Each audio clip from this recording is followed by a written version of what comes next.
Digite www.astronomiaastronautica.com, tudo junto e sem acento, e tenha acesso a todo o conteúdo de astronomia e astronáutica.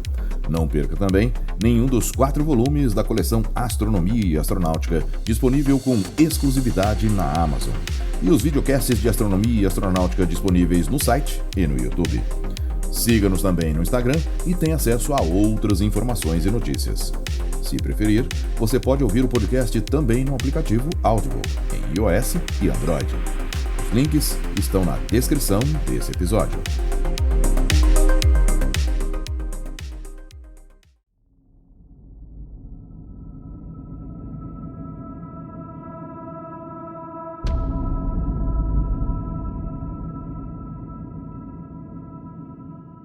Engenheiro alemão que, décadas depois, se tornaria o principal arquiteto do programa espacial americano e o homem que tornou possível o maior feito da humanidade do século XX, o pouso na Lua.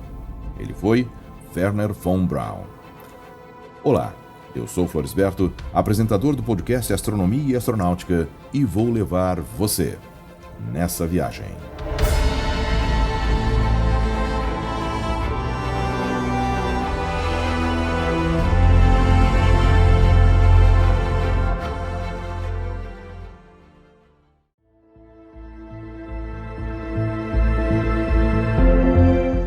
Wernher Magnus Maximilian Freiherr von Braun nasceu em 23 de março de 1912 em Wiersitz, uma pequena cidade que hoje faz parte da Polônia. Era o segundo de 3 irmãos. Ele pertencia a uma família de aristocratas que herdaram o título de Freiherr, equivalente ao título de barão. Seu pai, Magnus Freiherr von Braun, foi funcionário público de carreira, serviu como ministro da Agricultura durante a República de Weimar. Sua mãe, Emmy von Kistorp, tinha ancestrais na realeza medieval europeia. Descendente de Felipe III da França, Valdemar I da Dinamarca, Roberto III da Escócia, Eduardo III da Inglaterra e Mieczysław I da Polônia. Quando a cidade de Wierzich, nome atual da cidade natal de von Braun, foi transferida para a Polônia ao final da Primeira Guerra Mundial, ele e sua família, como várias outras, se mudaram para a Alemanha, se estabelecendo em Berlim. Wernher von Braun foi um músico amador competente que conseguia tocar Beethoven e Bach de memória. Ele aprendeu a tocar violoncelo e piano muito cedo e, inicialmente, pretendia ser compositor, chegando a produzir algumas peças. No começo de 1925, von Braun começou a estudar num colégio interno, no castelo de Ettesburg, próximo a Weimar, onde ele não obteve bons resultados em física e matemática. Foi aí que teve contato com uma cópia do trabalho de Hermann Oberth, cujo livro de 1923, O Foguete no Espaço Interplanetário, levou von Braun a dominar o cálculo e a trigonometria para que pudesse entender a física dos foguetes. Ele queria lançar foguetes para além da Terra, um sonho que nos anos 1920 parecia pura fantasia. Desde criança, ele era fascinado pelo espaço. Conta-se que, aos 12 anos, tentou construir um foguete usando fogos de artifício e acabou causando uma pequena explosão no pátio da escola. Mas esse incidente não apagou a chama da curiosidade. Em 1928, ele ingressou na Sociedade Alemã de Voos Espaciais, onde se tornou assistente de Hermann Oberth nos seus testes de foguetes com combustível líquido. Em 1932, graduou-se em Engenharia Mecânica e passou a trabalhar como empregado civil de uma agência responsável pelo rearmamento da Alemanha, desenvolvendo mísseis de combustível líquido. Com os estudos desenvolvidos no trabalho, ingressou na Universidade de Berlim, onde obteve o título de PhD em Física em 1934, com a tese Contribuições Teóricas e Experimentais para o Problema Estrutural nos Foguetes a Combustível Líquido. Durante os anos 1930, a Alemanha começava a investir pesadamente em tecnologia militar e esse título o levou a atuar no campo de pesquisas do exército de Kummersdorf, cerca de 30 quilômetros ao sul de Berlim. Naquele mesmo ano, um dos foguetes concebidos por ele, lançado da ilha de Borkum, no Mar do Norte, atingiu 2.200 metros de altitude. Entre 1935 e 1937, von Braun e a equipe de Ernst Henkel desenvolveram um motor-foguete destinado ao uso em aviões, primeiro em Kummersdorf e, mais tarde, em Neuardenberg, onde o motor-foguete foi testado num Henkel HE-112.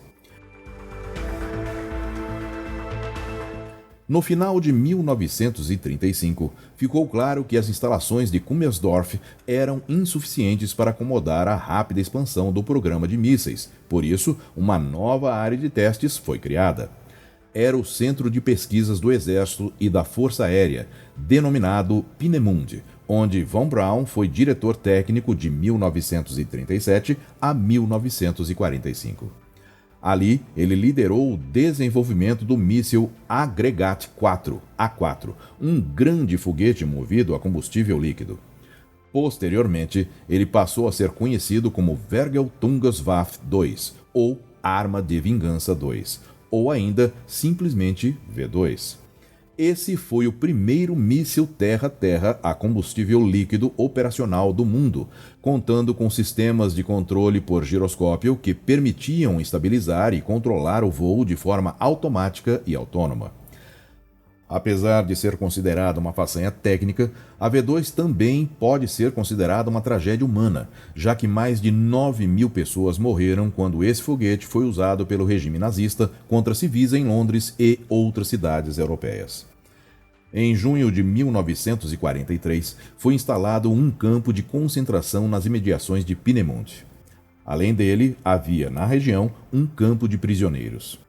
O contingente dos dois campos, juntamente com mais de 3.000 trabalhadores do leste europeu, como União Soviética e Polônia, foram utilizados como mão de obra na fábrica dos foguetes V2 em Peenemünde.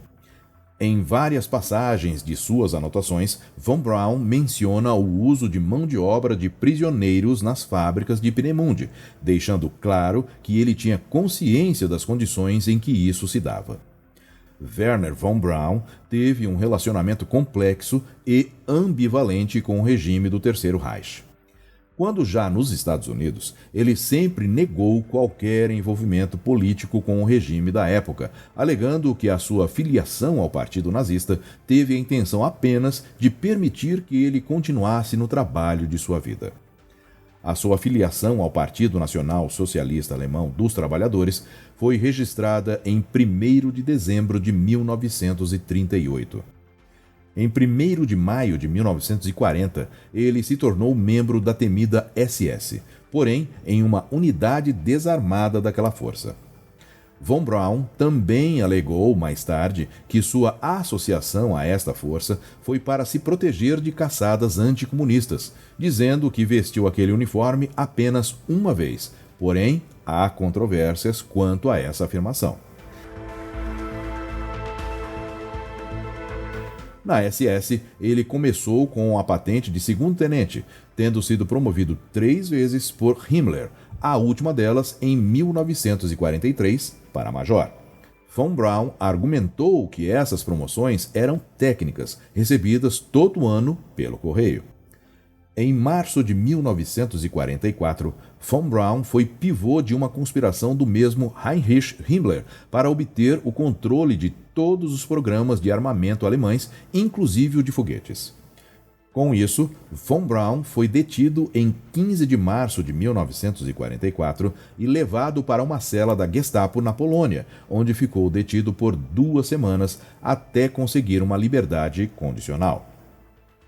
Posteriormente, em 29 de outubro do mesmo ano, von Braun foi condecorado com a Cruz de Cavaleiro de Mérito de Guerra pelos resultados das operações com a V2. Aliás, em 1945, atingindo regularmente 200 quilômetros de altitude, o foguete passou a ser o primeiro a ultrapassar o limite oficial do espaço, que é de 100 quilômetros.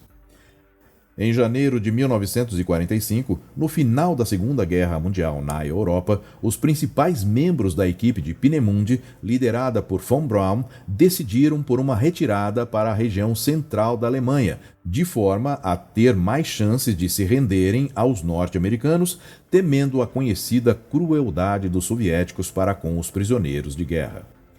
Poucas semanas depois, os soviéticos tomaram Peenemünde. Em 15 de março de 1945, numa viagem curta, von Braun sofreu um acidente quando o seu motorista dormiu ao volante. Esse acidente rendeu a von Braun fraturas no ombro e no braço. Apesar de desaconselhado pelos médicos, ele insistiu em ser engessado para que pudesse se locomover e sair do hospital. Por conta disso, um mês depois, ele precisou ser novamente hospitalizado para que seus ossos fossem novamente quebrados e realinhados.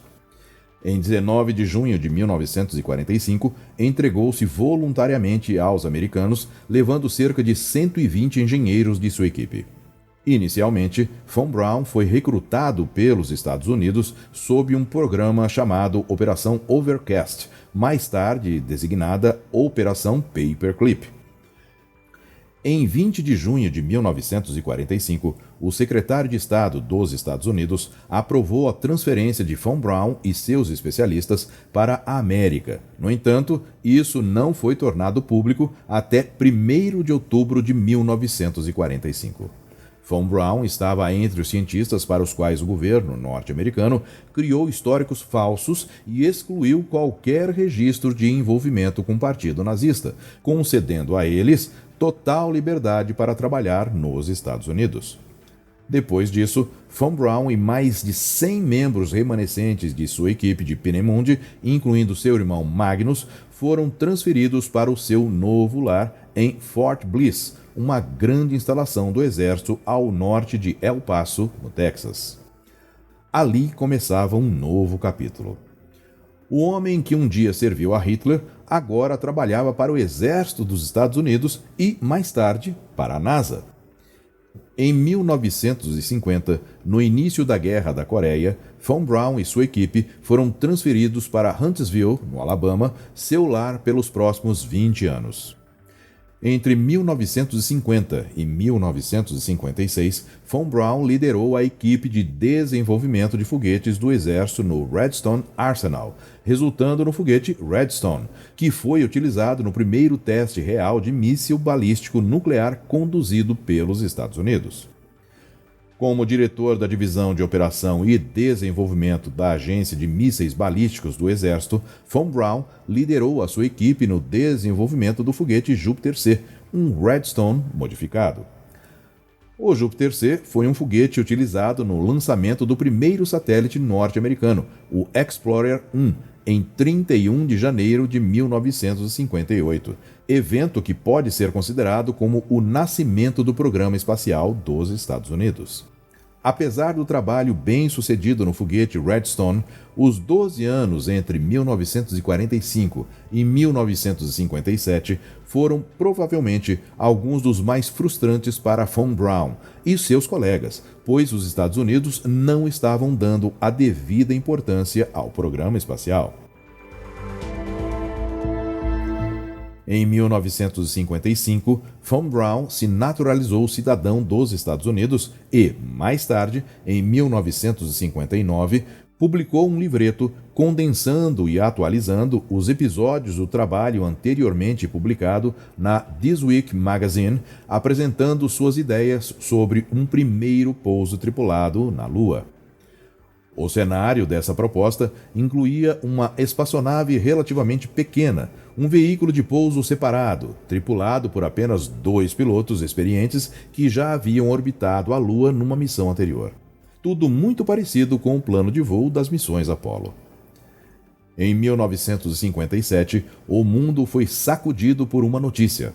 A União Soviética havia colocado em órbita o Sputnik, o primeiro satélite artificial da Terra. Os americanos ficaram em choque. A corrida espacial havia começado e os Estados Unidos estavam atrás. Isso fez com que as autoridades americanas decidissem usar a experiência de Von Braun e sua equipe de alemães para criar um veículo de lançamento com capacidade orbital, algo que Von Braun já havia proposto em 1954, mas foi rejeitado. A NASA foi formalizada por lei em 29 de julho de 1958.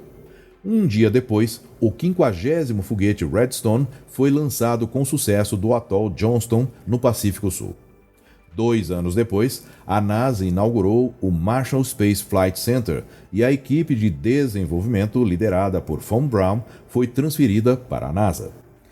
Num encontro no Pentágono, Von Braun deixou claro que ele só iria para a NASA se o desenvolvimento do foguete Saturno continuasse. De julho de 1960 a fevereiro de 1970, Von Braun se tornou o primeiro diretor do Marshall Space Flight Center. O primeiro grande programa do Centro Marshall foi o desenvolvimento dos foguetes Saturno para transportar cargas úteis maiores para além da órbita da Terra. A partir daí, o programa Apollo para voos tripulados à Lua foi desenvolvido. Wernher von Braun inicialmente apoiou o uso de uma técnica chamada Earth Orbit Rendezvous, acoplamento em órbita terrestre, mas em 1962 ele passou a apoiar outra alternativa chamada Lunar Orbit Rendezvous, acoplamento em órbita lunar, que acabou sendo utilizado. Durante o projeto Apollo, ele trabalhou diretamente com o seu antigo colega de Peenemünde, Kurt Heinrich Debus, que foi o primeiro diretor do Centro Espacial John F. Kennedy.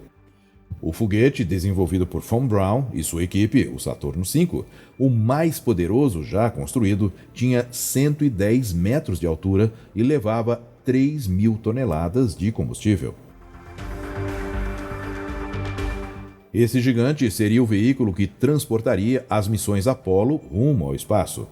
Von Braun acreditava profundamente no potencial humano de explorar outros mundos. Ele costumava dizer, abre aspas, o foguete nos levará até lá, mas é a imaginação humana que nos fará permanecer. Fecha aspas.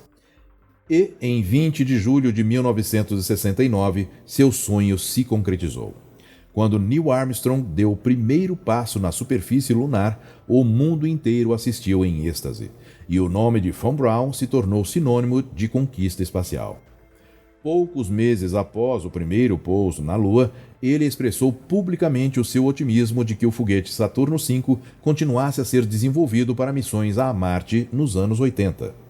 No entanto, em março de 1970, Von Braun e sua família foram realocados em Washington, D.C., onde ele foi promovido ao posto de diretor associado de planejamento no escritório central da NASA.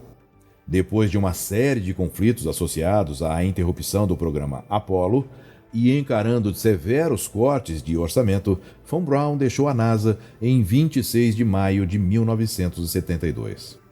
Não somente ficou claro na época que as visões dele e da NASA para o futuro dos projetos espaciais norte-americanos eram incompatíveis, mas também muito mais frustrante para ele era o fato de que o apoio popular a uma presença contínua do homem no espaço diminuiu dramaticamente a partir do momento em que o objetivo de chegar à Lua foi atingido.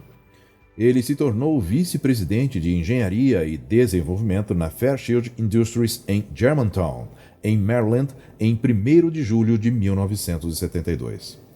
Em 1973, um exame de saúde de rotina revelou um câncer renal, o qual não pôde ser controlado cirurgicamente nos anos seguintes. Von Braun ajudou a criar e promover o National Space Institute, precursor do atual National Space Society, em 1975, tornando-se seu primeiro presidente, além de alguns outros cargos. No entanto, seu estado de saúde debilitado o forçou a se retirar da Fairchild em 31 de dezembro de 1976. Quando a Medalha Nacional de Ciência foi concedida a ele em 1977, ele já estava hospitalizado, ficando impedido de comparecer à cerimônia na Casa Branca. Em 16 de junho de 1977, Wernher von Braun morreu de câncer pancreático em Alexandria, Virgínia, aos 65 anos de idade. Ele morreu sem ver seu maior sonho concretizado, uma missão humana a Marte. mas deixou o caminho aberto e uma herança tecnológica que ainda sustenta os programas espaciais modernos. São conhecidas e documentadas 2 visitas de Von Braun ao Brasil. Uma informal, em fevereiro de 1964, no Rio de Janeiro, e outra formal, entre 12 e 15 de novembro de 1972, quando ele visitou Brasília, São Paulo e Rio de Janeiro. Nesta segunda visita, conheceu o CTA, o INPE e a Embraer. Von Braun sonhava com estações espaciais orbitais, colônias na Lua e missões tripuladas a Marte.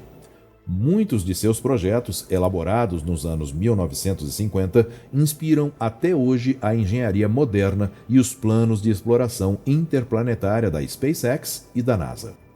Mais do que um cientista, ele foi um visionário.